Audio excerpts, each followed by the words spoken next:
Bonjour, bienvenue au château de Bois-Préau, qui dépend donc du Musée national des châteaux de Malmaison et de Bois-Préau, pour vous présenter une exposition qui s'intitule « Audace d'un style, les intérieurs sous le consulat ». Cette exposition se tient à Bois-Préau du 19 novembre au 9 mars 2026 et se prolonge au château de Malmaison. Cette exposition est une exposition qui va vous être présentée par les deux commissaires, Isabelle Tamizier-Vétois, qui est conservateur en chef au Musée national du château de Malmaison et de Bois-Préau, en charge des collections de textiles et de mobilier, et moi-même, Elisabeth Caude, conservateur général du patrimoine, qui est la directrice du Musée national.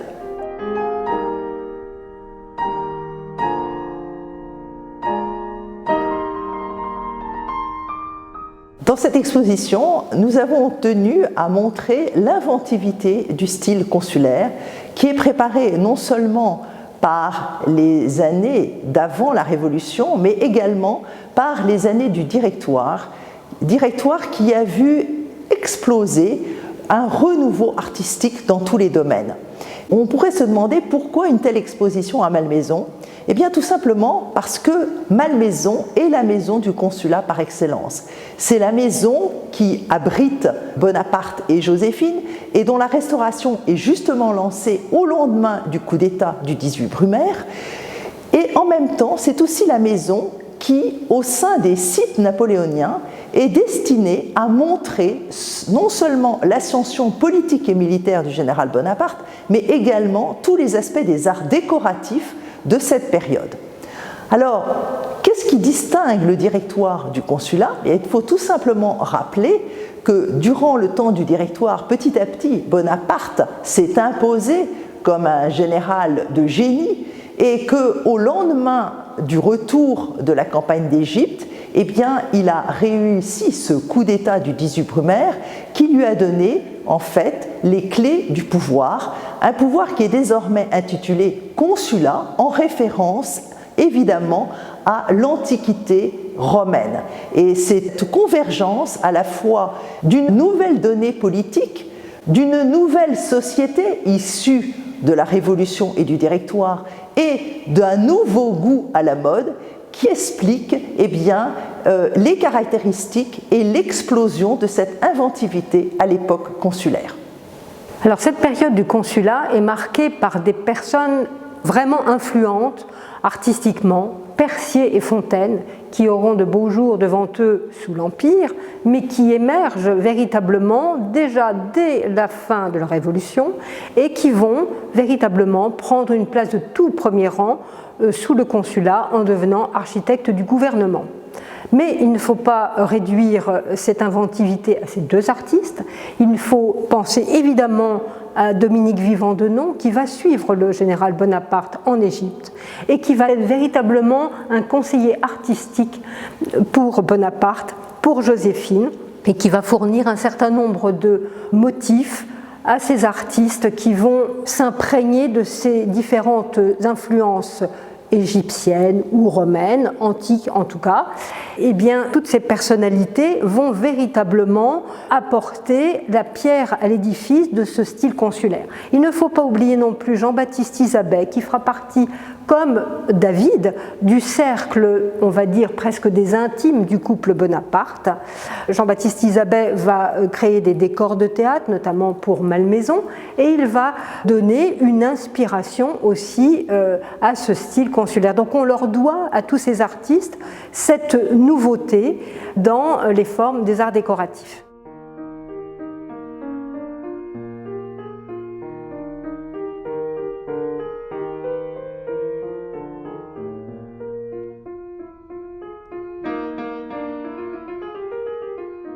Nous sommes ici dans la première section qui s'intitule « Au carrefour des influences ».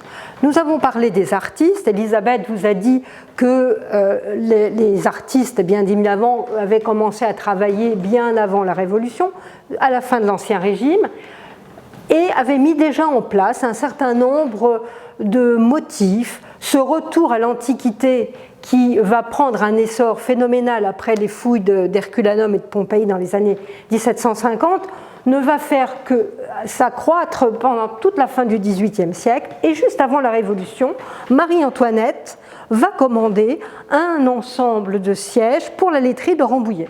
Et ce siège, justement, il n'est pas consulaire, il pourrait l'être, mais il est de 1787. Il est signé de Georges Jacob et justement, il est réalisé pour la laiterie de la Reine à Rambouillet. C'est un tournant véritablement à la fin du XVIIIe siècle que ce siège. Il est en acajou massif et il reprend des motifs et une forme tirés de l'Antiquité. Ce siège est un siège adapté des tabourets curules du Sénat romain et le décor entièrement en acajou reprend le principe des sièges antiques qui étaient tendus de cordes et ces cordes étaient écartées les unes des autres par des ronds de cuivre. Et bien ici, Georges Jacob, sur un dessin du peintre Hubert Robert, réalise ce siège comme une imitation d'un siège antique dans l'idée donc de faire revivre l'Antiquité auprès de la haute société. Alors non seulement on a des imitations d'antiques, mais on a le plaisir d'avoir des véritables antiquités chez soi, à l'image de ce trépied qui a appartenu à Joséphine, qui a été offert par le roi Ferdinand IV, le roi de Naples, à Joséphine, qui provient des fouilles d'Herculanum. Donc à Malmaison, Joséphine exposait notamment ce trépied, mais également des vases antiques. On mélangeait copies d'antiques et véritables antiques pour donner donc une ambiance, on va dire, à la mode. Et en fait, la société, à partir de la Révolution, s'imprègne tellement de cette démocratie à l'antique qu'elle souhaite avoir un décor à l'antique pour expliquer, pour exposer ses idées républicaines. Alors, à côté de l'influence gréco-romaine, il y a l'Égypte. L'Égypte exerce une influence certaine, d'ailleurs depuis de nombreuses années, depuis de nombreuses décennies, mais avec l'expédition d'Égypte, il y a évidemment un regain d'intérêt pour tous les symboles de l'Égypte. Vous avez ici un certain nombre d'œuvres qui font directement référence à Joséphine, puisque non seulement vous retrouvez un des fauteuils du salon de Malmaison de Joséphine, qui est un fauteuil Retour d'Égypte, exécuté par Jacob Frère, avec cette simplicité décorative absolument remarquable des années 1800, qui met en exergue à la tête du pied droit eh bien, la tête du Némès égyptien. Vous avez derrière une commode tout à fait spectaculaire qui provient des Tuileries et qui est une commode d'une nouvelle type d'architecture, une architecture extrêmement géométrique, dont le jeu des bois qui alterne entre bois noir, poirier noirci et ébène, et bois clair type citronnier, met en valeur les motifs égyptisants au centre des grands panneaux. Au-dessus, une pendule dont la forme vous rappelle directement un modèle égyptien avec cette pyramide et qui est une pendule qui ornait la maison de la rue Chantraine, l'hôtel de la rue Chantraine, première demeure de Bonaparte et de Joséphine à Paris. Troisième élément au carrefour de ces influences stylistiques qui vont faire comprendre l'inspiration du style consulaire, eh bien, il y a le goût turc ou le goût ottoman. Et parmi les pièces que nous avons sélectionnées, je voudrais attirer l'attention sur cette console tout à fait extraordinaire, inhabituelle, qui est une console dont on reconnaît l'attribution à Jacob Frère et qui correspond en fait à un ameublement du salon dit indien pour Joséphine, Madame la Générale Bonaparte, à Saint-Cloud, dans les petits appartements de Joséphine à Saint-Cloud. Le salon était dit indien ou turc et la console paraît tellement extraordinaire dans son type d'inspiration qu'elle a souvent été dénommée aussi dans les textes genre gothique. Tout simplement parce que vous voyez comme elle repose sur de très fines colonnettes de bronze doré qui font écho à également des colonnettes appuyées contre la glace du fond du meuble, ce qui entraîne un effet de démultiplication des colonnettes et qui donne l'illusion finalement d'une architecture ottomane. Donc voilà le type de meuble qui ornait les appartements privés, les petits appartements de Joséphine et qui donne tout à fait l'idée de cette période d'inventivité à l'époque du consulat.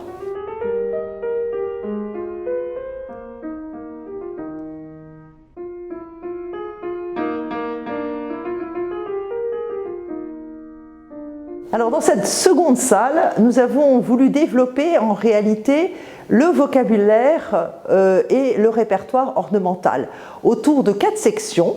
Tout ce qui concerne les grilles, écussons, les formes géométriques, les palmettes. Et dans cette section-ci, ce qui concerne les sphinges, griffons ailés et lions. Notamment à travers un certain nombre d'exemples qu'il s'agisse de sièges, qu'il s'agisse de décors de papier peint, d'éléments de vestiges de cheminées de terre cuite vernissée qui correspondent aux premiers ameublements justement 1800 de Malmaison et qui sont montrés pour la première fois au public, ou bien de projets d'objets comme des tasses. Dans cette section, on met en valeur principalement ce motif de la sphinge ailée qui sert de support d'accotoir pour un certain nombre de sièges, avec cet exemple remarquable de ce fauteuil qui fait partie des collections de Malmaison en acajou et qui a été mis en relation avec des dessins d'Alexandre Théodore Brognard qui sont conservés au musée du Louvre. Et on voit en fait véritablement comment Brognard participe à côté d'autres artistes comme Percier et Fontaine ou Marcion ou Dugourc à ce renouveau des arts décoratifs à la période consulaire.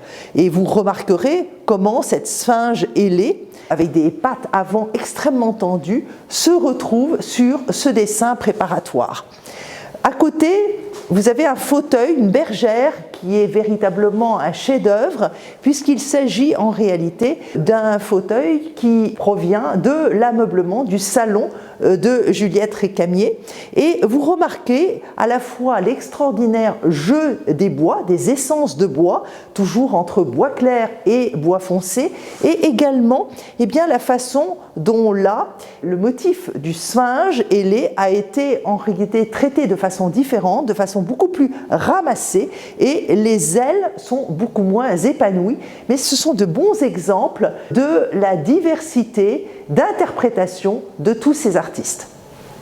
Dans le carnet des créateurs de l'époque consulaire, en dehors des sphinges et des animaux fantastiques, il y a aussi l'importance de la courbe. La courbe, elle est donnée par des arabesques, comme ce guéridon qui provient de la rue Chantraine, résidence donc parisienne du couple Bonaparte, avec ses magnifiques arabesques de feuillage qui portent le plateau. C'est un architecte célèbre qui a donné le dessin de ce guéridon, puisque c'est Charles Percier.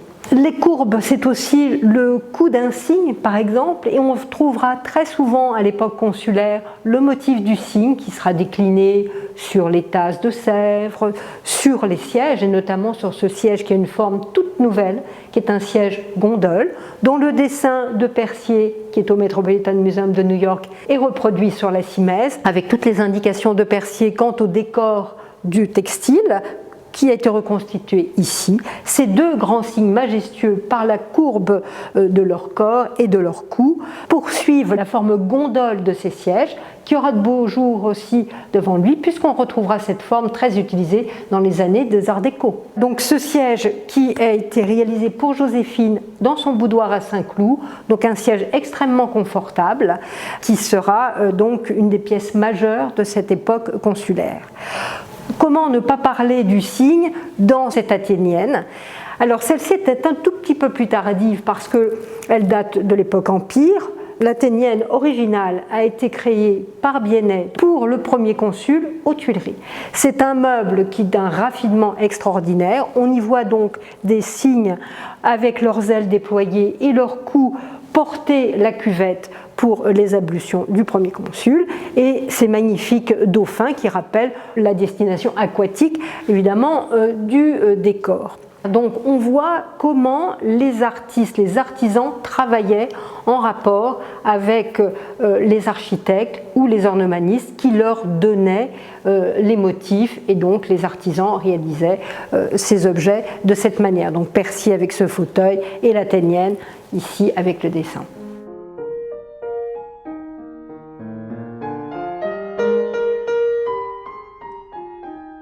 Il faut bien avoir présent à l'esprit qu'avec la fin de la Terreur, avec le renouveau économique, l'enrichissement d'un certain nombre de personnes, eh bien, il y a vraiment eu, si vous voulez, une vitalité artistique. Et cette vitalité artistique s'est manifestée dans le réaménagement et le remeublement au goût du jour, au goût à la mode, d'un certain nombre de demeures privées qui donnaient le ton. Et parmi ces demeures privées, nous avons voulu choisir certaines d'entre elles parce qu'elles sont particulièrement significatives, emblématiques de cet esprit de cette période. On cite habituellement l'hôtel de la rue Chantrenne et puis également l'hôtel de Madame Récamier ou bien l'hôtel de la générale Moreau.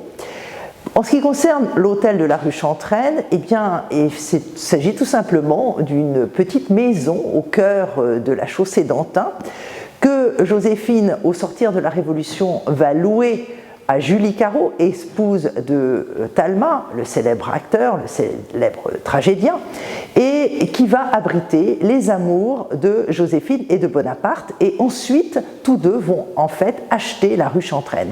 Et au moment de la première campagne d'Italie, Joséphine va adresser une lettre à ses correspondants à Paris pour commander finalement, puisque désormais elle a les fonds, les moyens financiers, commander le réaménagement et le remeublement de la rue Chantrenne en commandant à Jacob Frère tout ce nouvel ameublement, de telle façon qu'il soit le plus possible au goût du jour et qu'il fasse de la rue Chantrenne la maison de la dernière élégance.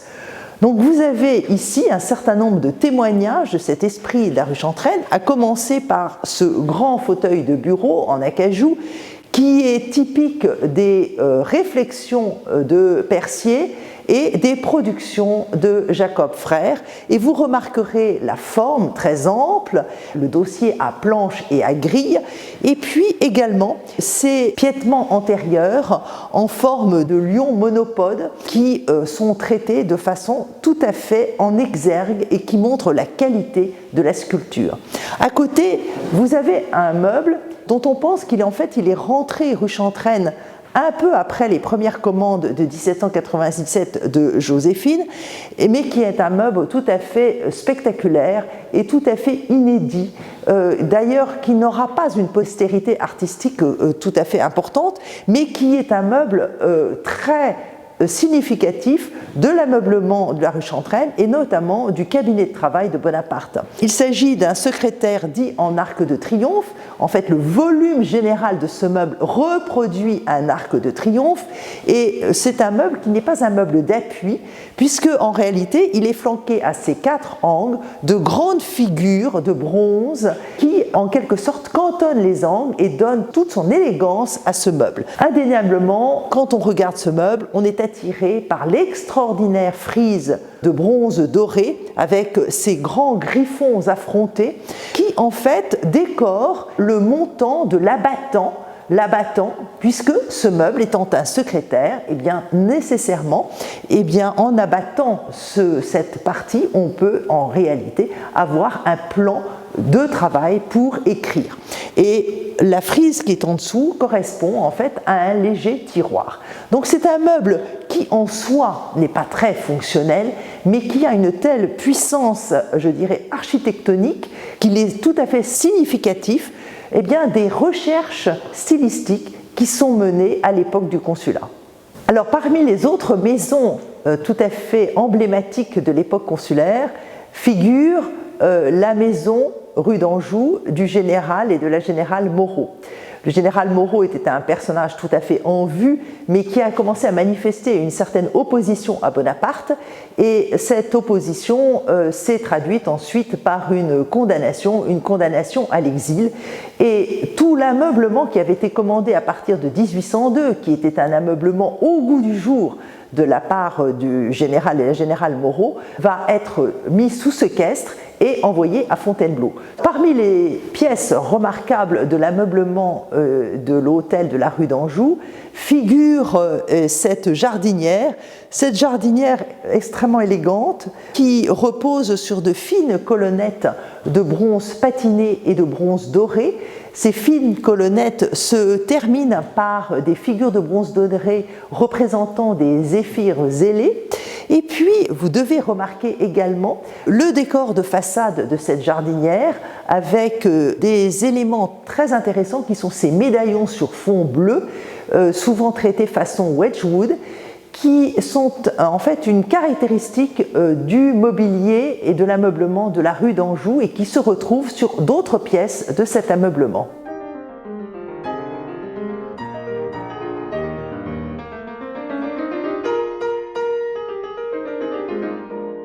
Cette section consacrée aux couleurs antiques va montrer comment justement ces harmonies chromatiques tirées des vases grecs notamment vont inspirer les arts décoratifs mais également la mode vestimentaire. À l'exemple de cette toge romaine bien évidemment, du député des 500, du député du Gers qui nous a été généreusement prêté par l'Assemblée nationale, qui est une toge en laine rouge avec une bordure faite de grandes palmettes noires. Cette harmonie rouge et noire, couleur claire, couleur foncée qui contraste toujours, eh bien, est complètement inspirée des décors des vases grecs rouges et noirs. Eh bien, le décor de ces palmettes, on les a retrouvés dans ce papier peint ici, parce que qu'est-ce qui est plus à l'antique comme décor mural que d'ailleurs David va utiliser dans les fonds de ses tableaux, par exemple le Brutus recevant le corps de ses fils, eh bien au fond c'est une grande draperie qui est tendue sur le mur, retenue par des grosses patères de métal. Le décor de ces pièces de l'époque consulaire, notamment les chambres, seront tendues de draperies. Des draperies en textile, soit, mais également, pour une version plus économique, on peut faire des fausses draperies en papier peint. À l'exemple de ce papier peint qui, par ce jeu de bleu, donne l'illusion d'un tuyauté de draperie, et puis on retrouve nos palmettes noires comme sur la toge du député. Alors, le chic du chic, c'est d'avoir une fausse draperie, mais drapée avec une soierie. Exemple, ce textile qui est d'une harmonie incroyable, c'est pour ça qu'on a appelé aussi cette exposition l'audace d'un style, parce qu'il y a des audaces chromatiques aussi, en plus des audaces ornementales, avec cet orange mélangé avec du vert. Donc le tissage est un jeu subtil d'ombre et de lumière pour donner l'illusion d'une ondulation de draperie, avec bien évidemment un motif de grec on ne peut plus antique, et ces rinceaux, encore une fois des courbes qui viennent contrecarrer la verticalité de la draperie dans cette bordure avec ces rinceaux de feuillage. Ici, on aurait pu se permettre de draper le tissu, eh bien non, on va en plus imiter une draperie, alors que c'est une soierie de Lyon réalisée en 1802 par Camille Pernon, le grand soyeux lyonnais, qui recevra l'unique commande du premier consul en 1802. Ce tissu n'a pas été accepté par le garde-meuble du premier consul, peut-être est-il trop audacieux dans ses couleurs. On le verra décliner au cours du parcours dans une couleur qui a été plus acceptée, notamment par Joséphine. Alors c'est certainement autour de la chambre, du sommeil et de la toilette que les concepteurs de l'époque vont orienter une grande partie de leurs recherches en créant finalement pour cette nouvelle société, si éprise du nouveau goût à la mode, eh bien de nouveaux meubles. Et vous avez ici deux exemples particulièrement prestigieux. avec à gauche la table de toilette de Joséphine pour les Tuileries, qui est une table de toilette qui fait partie des collections de Malmaison, qui est une table de toilette absolument remarquable, qui repose sur un piétement, là encore, alliant bronze patiné et bronze doré, représentant des lyres. Vous remarquez la qualité du bois qui est une loupe d'orme mouchetée absolument remarquable, et puis ce grand miroir à double face qui répond à des notions tout simplement de fonctionnalité, et d'autant plus clair que vous avez de part et d'autre les supports d'éclairage pour justement répondre à un besoin fonctionnel de celle qui va pouvoir bénéficier d'un meuble aussi prestigieux dont on s'accorde à penser qu'il provient soit de l'atelier de Jacob Frère, soit de celui de Martin Éloi Lignereux.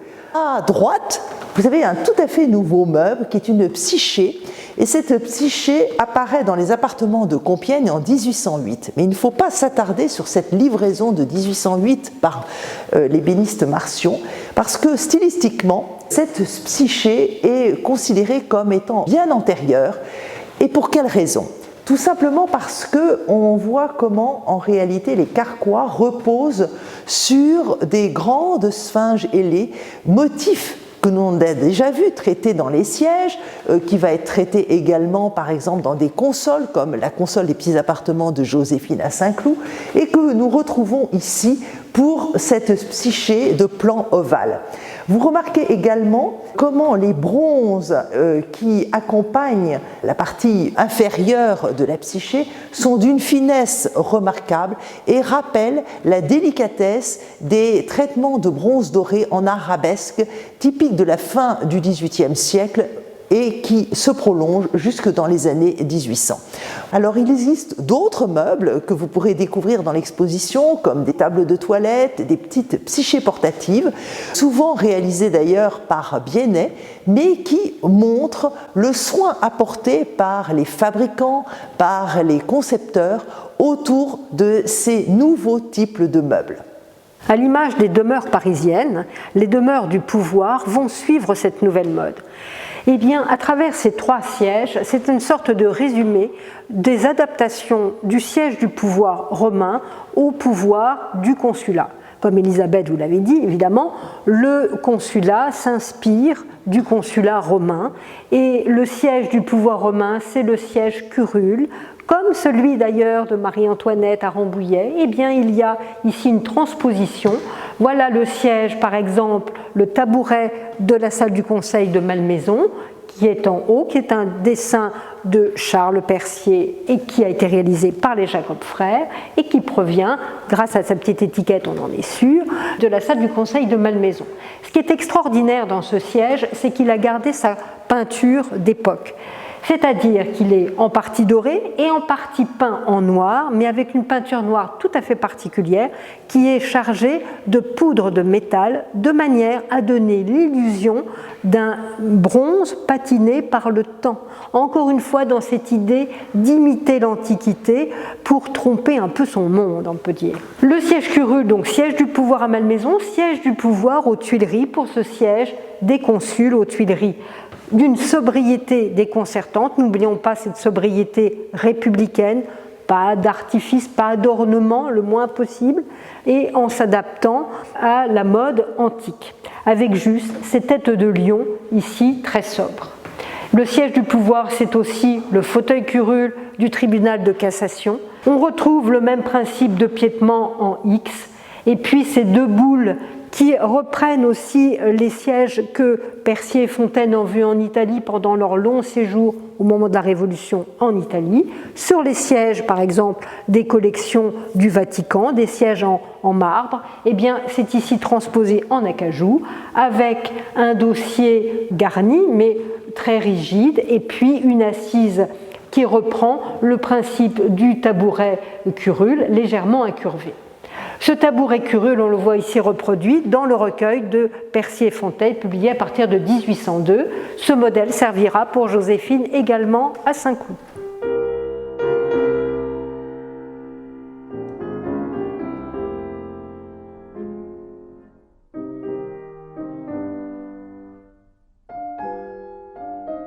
Dans cette section consacrée aux ameublements des deux résidences officielles, les Tuileries et Saint-Cloud, nous avons un mélange de textiles, de soieries réalisées par la manufacture lyonnaise de Camille Pernon, mais également des meubles. Tout ça va se répondre pour donner un peu l'ambiance de ce que pouvaient être ces deux résidences officielles à l'époque du consulat. Tout d'abord, il faut quand même remarquer ce magnifique dessin d'Isabelle qui représente Joséphine alors qu'elle n'a pas encore acheté Malmaison, mais qu'on sait qu'elle est dans le parc de Malmaison parce qu'on y voit encore l'aqueduc de Marly en fin fond. C'est extraordinaire parce qu'on a cette vision de Joséphine qui rêve déjà sur l'installation de son futur château. Camille Pernon, comme tous les soyeux lyonnais, a beaucoup souffert au moment de la Révolution. Il n'y avait plus de commandes. Alors il a travaillé pour les cours étrangères, notamment pour la cour d'Espagne, mais il porte un grand espoir auprès de ce nouveau gouvernement. Et le premier consul, qui souhaite redonner absolument du travail à la France et aux Français, va être sensible à cette demande des Lyonnais d'avoir donc du travail. Et il va bénéficier, lui seul, pour la première commande de soieries pour Saint-Cloud en 1802, d'une énorme commande de textiles. Nous avons la chance d'avoir quelques exemples de ces soieries réalisées par Bonaparte, ici donc exclusivement pour Saint-Cloud, mais le délai de fabrication était tel que ces textiles n'ont pas forcément été installés à Saint-Cloud, parce que, évidemment, en attendant la fabrication, il a bien fallu faire quelque chose, donc on a acheté notamment des soieries chez les marchands parisiens. Mais en tout cas, ce qui est intéressant, c'est de voir l'harmonie de ces couleurs, cette fameuse couleur que l'on appelle tabac d'Espagne, donc une couleur très chaude, qui rappelle aussi la couleur de terre d'Égypte que Pernon va réaliser également pour le premier consul, qui a un décor de grands tournesols stylisés et encore une fois des palmettes. Ici, ce vert que dans l'inconscient collectif on dira vert empire, il existe déjà à cette époque-là. Il est ici destiné à la bibliothèque du premier consul à Saint-Cloud. Ce décor est constitué de grandes palmes et de couronnes de lierre. Le lierre, c'est le symbole de la fidélité. Et les palmes, c'est les palmes aussi de la victoire. Malheureusement, Pernon aura beaucoup de difficultés avec ce textile, puisque au bout d'un an, il va se décolorer. La faute, non pas à sa propre confection, mais au teinturier qui a mal teinté la soie. Et ça va lui donner de très très gros soucis. Et puis enfin, une couleur vraiment associé au pouvoir, c'est le cramoisi qui va être utilisé également pour Saint-Cloud et qui servira pour la salle du trône de Saint-Cloud avec ses grandes feuilles de chêne. Donc on voit des compositions assez stylisées, des fleurs, beaucoup de feuillage, mais des compositions assez verticales, beaucoup de damas, énormément de damas, mais qui vont être rehaussées par des bordures en brocart chargées d'or ou d'argent. Alors, nous avons sélectionné ici un certain nombre de pièces majeures de l'appartement de Joséphine à Saint-Cloud qui rappellent en fait cette décision du premier consul au moment de la proclamation du consulat à vie de restaurer et de remeubler Saint-Cloud. Saint-Cloud, ancienne résidence monarchique. Joséphine occupait l'appartement du fer à cheval. Et nous avons donc sélectionné 3 meubles particulièrement prestigieux correspondant à un certain nombre de salles de cet appartement. Derrière moi, une jardinière qui en fait était installée dans sa chambre et qui faisait partie d'une paire de jardinières en acajou. C'est une jardinière qui est attribuée à Jacob Frère. La plupart de l'ameublement de Saint-Cloud, de la commande de 1802, vient de Jacob Frère, avec un certain nombre également d'autres grands ébénistes, étant donné la masse en fait de meubles qu'il fallait fournir. Au centre du panneau, vous avez une des 4 consoles qui ornait le grand salon de Joséphine, donc dans cet appartement du premier étage de Saint-Cloud, et c'est une console tout à fait admirable, à la fois par sa taille, sa dimension, par la qualité de son acajou moucheté, également par la puissance des figures d'aptères qui sont tout à fait égyptisantes et qui rappellent comment l'ameublement de Saint-Cloud était d'inspiration extrêmement égyptisante. Et il faut bien vous imaginer en fait la majesté et le prestige qui devait être celui de l'ameublement de Saint-Cloud quand on pense que ce grand salon était meublé de 4 consoles de cette taille. Et fonctionnant avec ces consoles, eh bien, vous avez cet extraordinaire brocart argent et bleu à broderie métallique qui est d'une richesse incomparable. Alors attention, ce brocart n'a pas pu être livré à temps pour faire partie de l'ameublement, mais le projet était évidemment de faire coïncider ce brocart avec ces consoles. Et fonctionnant avec ce brocart qui était réservé pour la tenture, vous avez la bordure avec ce tracé de grandes marguerites. Le dessin supérieur, qui est un dessin représentant en réalité des lierres, eh bien, le textile était réservé pour les draperies et pour les portières. Et les draperies et les portières étaient ornées de la bordure qui est en partie basse. Donc vous imaginez en regardant en fait la juxtaposition de tous ces éléments de soierie, combien le grand salon de Saint-Cloud devait être riche pour Joséphine. À l'extrémité du podium, vous avez un tout autre meuble qui est un meuble qui, après les recherches qui ont été faites, en fait est un remploi d'un plateau de nacre qui faisait partie de l'ameublement de Saint-Cloud au temps de la reine Marie-Antoinette et qui a été remonté sur un piétement Jacob Frère. Probablement pour des questions de stabilité, Jacob Frère a proposé un piétement à 4 pieds et on voit comment en fait Jacob Frère a proposé une sorte de dialogue entre les cercles concentriques des petites écailles de nacre qui sont au nombre de 27 et qui dialoguent avec en partie basse sur le socle des filets de métal doré, probablement de laiton, remarquablement alignés, mais eux non plus sur un plan concentrique, mais sur un plan carré. En quelque sorte, un jeu de correspondance au moment du remontage proposé par Jacob Frère. Et on est d'autant plus certain que c'est Jacob Frère qui a remonté ce petit guéridon, c'est qu'en réalité, il s'est servi d'un même modèle de piétement pour un autre guéridon, c'est-à-dire exactement ces types de piétements à double balustre couronnés de petits chapiteaux ioniques.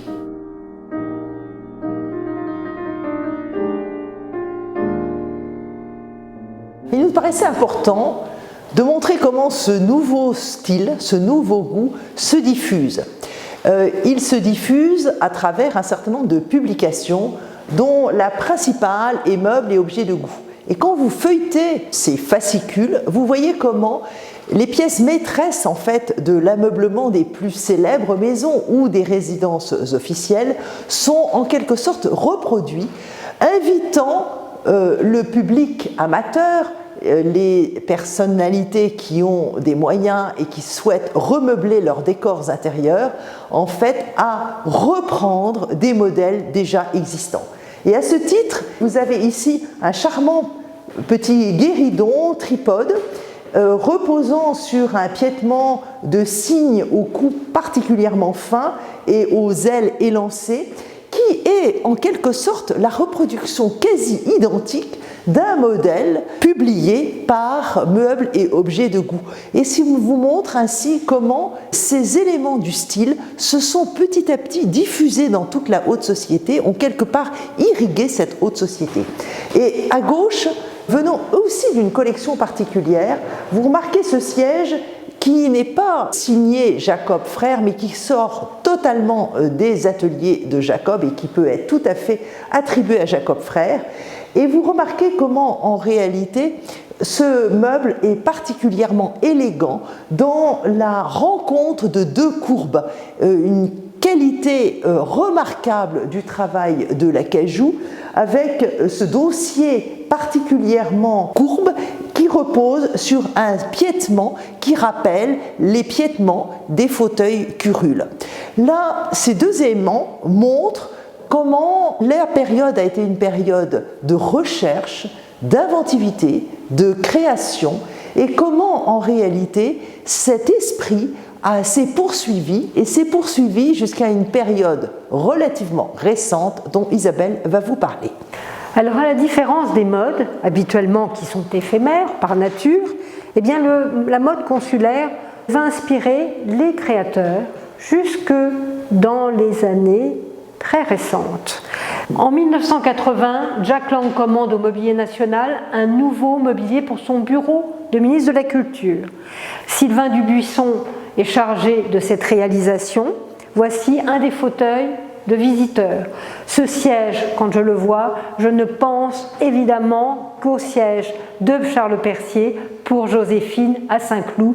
Les signes ici sont, on va dire, symbolisés par ces deux formes d'accoudoir arrondis gainés de cuir vert. La rigueur des formes, les pieds de section carrée, sans décor, juste la beauté de la veine du bois, m'invite à penser au siège consulaire. Enfin, ce siège qui a été aussi une commande faite par la présidence de la République pour la tribune du 14 juillet de l'an 2000, il fallait marquer l'événement de l'an 2000, et bien ce siège de ministre, réalisé sur les dessins de Christophe Pillet, et bien là aussi c'est une résurgence du style consulaire, sobriété, ergonomie, un jeu de courbes dans le dossier, dans l'assise, avec au contraire des pieds droits de section carrée, sans décor, la ligne prime sur l'ornement, et ça c'est une des grandes caractéristiques de cette époque.